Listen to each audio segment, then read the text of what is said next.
of the BOS, we're going to go into a deep dive into the Mega Report.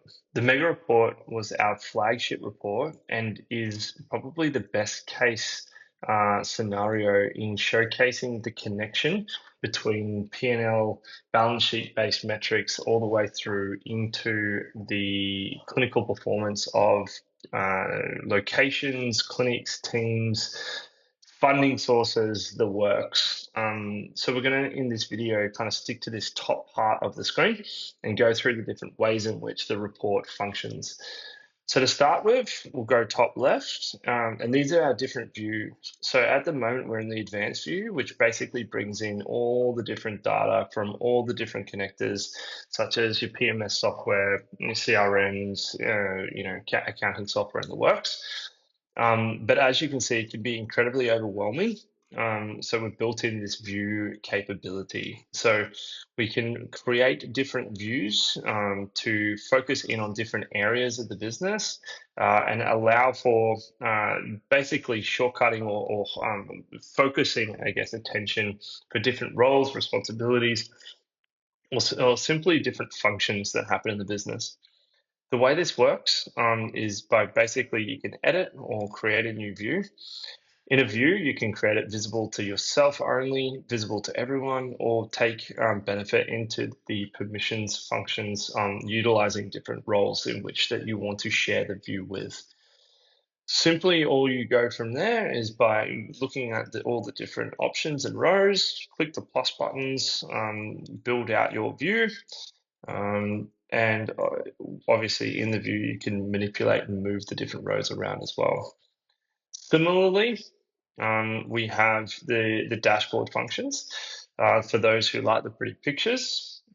So as you can see here, there's a bunch of different dashboards that are being created for different functions and different basically team members to basically see what is going on.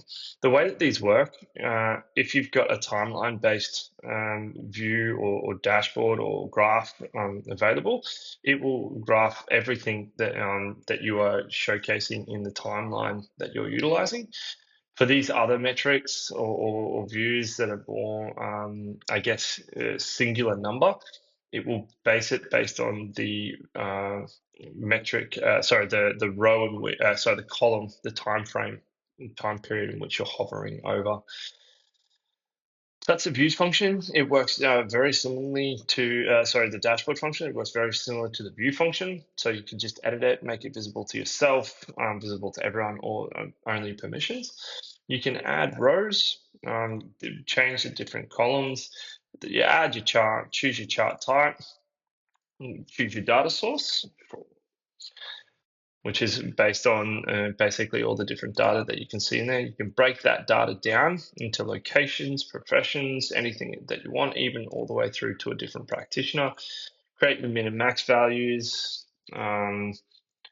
and even a target, so target warning. So, if we wanted to make sure that Dennis Williams is over 75%, we could create that, and it would obviously let us know if that wasn't the case.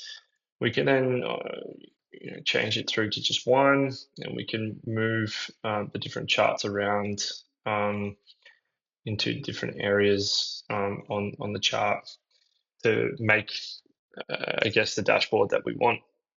That's how the dashboard function works. We then move over to this area. So on setup, we organize your company into what we call org nodes. The bottom level, so where it says Clinic 1, Clinic 2, Clinic 3, these marry up to your PMS systems locations. But from there, the rest is all customizable. So you might want to group your clinics into a region, into a state, country, etc., etc. Or we've got some people that categorize it like inpatient and outpatient instead of region, 1, 2, and 4. So that's basically org nodes. When you utilize them, that filters through everything underneath it. So if I was to go into Clinic 1, it would then filter all the information into underneath based on Clinic 1. So I'll head back to Country 7. The next feature to showcase, obviously, you can pick your different timelines, but more importantly, you can pick your different time periods. So we can go a little deeper and have a look at things on a weekly view. This will populate then the information and data in weekly view, and in fact, we can go down into daily view. So in daily view, obviously, it's going to produce and give all the information into daily view. Some metrics like attrition, we're not going to want to see in daily view or possibly even weekly view. Attrition obviously is a client that's come, for one time period and not the next. So they just simply won't be shown. But for the most part, we like to get all our data down into a daily function so that we can get the most up-to-date information and allow people the agility to work with the performance that is going on in their team. So it pretty much covers off all the top area of the report. Something that's worth noting is also the permission system. So everything in the entire platform, every report and every row on every report is permissionable, allowing basically different roles within the organization to see rows or not see rows. Uniquely different to views. Views is simply changing focus, but not changing permission or access. So it's all worth noting. So the different functions of the mega report, and in fact, most of the reports within the BOS. In the next video, we'll go through obviously the different metrics and ways in which you can use them.